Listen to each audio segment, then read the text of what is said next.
Bill Gates di pidatonya bilang untuk dunia dalam satu aturan dimulai tahun 2020.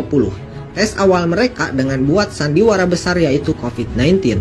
Dengan ancaman media-media dan ancaman agen-agen NWO untuk menjual ratusan juta bahkan miliaran vaksin. Indonesia yang jadi tatapan besar para kapitalis Amerika.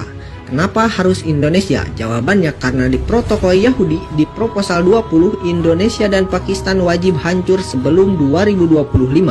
Program setelah 14 negara Eropa dan Amerika Serikat menyepakati Islam musuh bersama setelah Uni Soviet hancur. Mayoritas negeri muslim untuk abad ini adalah Indonesia, maka Indonesia dibidik dengan semua senjata kapitalis juga komunis agar Islam di Indonesia hancur. Baik berupa aliran sesat yang dilindungi kekuatan 13, program melegalkan LGBT dengan dana 108 miliar per tahun untuk Indonesia, penghancuran ekonomi umat, impor besar-besaran juga impor tenaga kerja asing dan asing di saat pemuda-pemudi Indonesia banyak yang jadi pengangguran.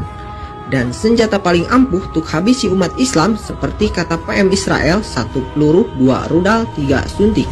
Ini program besar dari 2020, entah sampai kapan. Dilihatlah potensi sosok besar dalam negeri yang berhasil dengan program vaksin terbaik dan juga banyak jadi pujian rakyat. Diangkat semua media untuk bikin iklan, dibuat buzzer untuk menyerang dengan tulisan medsos agar nama makin melejit tinggi dan luas. Tapi tidak ada yang sadar kalau mereka hanya jadi boneka mainan para mafia-mafia politik oligarki yang hanya 500.000 keluarga, tapi menguasai semua sistem di bumi ini. Umat yang tadinya ikut imam pun akan lompat pagar meninggalkan para pemimpin-pemimpinnya demi iming-iming jabatan juga amplop tanpa seri. Cara lama tapi masih ampuh untuk bikin umat Islam meninggalkan pimpinannya. Nyata terjadi saat kapal besar itu tenggelam dan berubah jadi sekoci kecil dihempas badai dan gelombang. Potret masa-masa konstitusi diagung-agungkan dari ayat suci. Hukum globalis ditinggikan dari hukum hadis.